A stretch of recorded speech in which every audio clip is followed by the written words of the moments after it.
ایک ایک گھوڑے تے اٹھتے دادا بندے سواری کرندے آئے کھاون پیون دا کوئی سامان کوئی نہ آئی اللہ دے پاک پیغمبر جدو میدان بدر دے اندر پہنچے نے اللہ دے پاک پیغمبر واسطے جھونپڑی لگائی گئی ہے حضرت صدیق اکبر فرماندے ہیں اللہ دے پیغمبر نے ساری رات اللہ دیاں عبادتاں فرمائیاں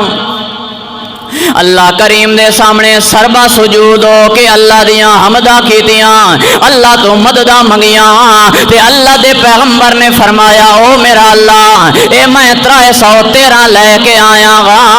ایو میری ہٹی بھی ہے تے کھٹی بھی ہے ایو میرا گانا بھی ہے تے زیور بھی ہے میں مکہ دیاں محنتاں کر کر کے پتھر جل جل کے تانے سن سن کے اے 313 نوجوان لے کے آیا اللہ جی اگر کم آ گئے آج شہید ہو گئے تو دنیا تے تیرا خالص نہ لون والا کوئی نہیں ہونا اللہ دے پاک پیغمبر روندے پے مددہ پے منگ دے حضرت صدیق اکبر آئے نے قدیاں تے ہاتھ رکھے آئے تے فرمایا ہے او میرے پاک پیغمبر جی بس کرو مینوں معلوم ہوندا ہے اللہ دی مدد آئی اللہ دے پیغمبر نے رو رو کے منگیا تے کائنات والیاں نو سبق سکھایا او لوگوں کیونکہ اللہ دے پیغمبر دا ہر کام جڑا ہے آون والے لوگاں واسطے نمونہ بندا ہے اللہ دے پیغمبر نے سکھایا کہ بدر دے میدان دے اندر بھی میں پیغمبر نے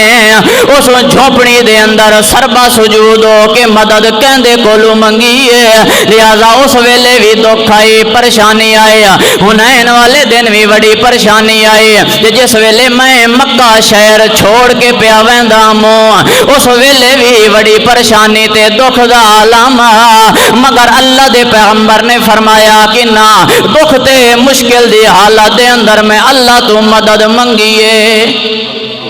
معلوم ہویا کہ اللہ تو مدد منگنی چاہیے ہر ویلے اللہ فرماندا ہے جی مشکل ویلے میرے تو مدد منگے تا ول ویکھ بدر دا میدان اس دے اندر 313 نے 1000 کافراں دا منہ موڑ کے رکھ دیتا جے میں اللہ نو آسمانی فوج گھلنی بھی پے جاوے میں آسمانی فوج تا گھل دیندا ہونا مگر ایو جے سچے مومن میں اللہ دنیا دے اندر رسوا نہیں ہون دیندا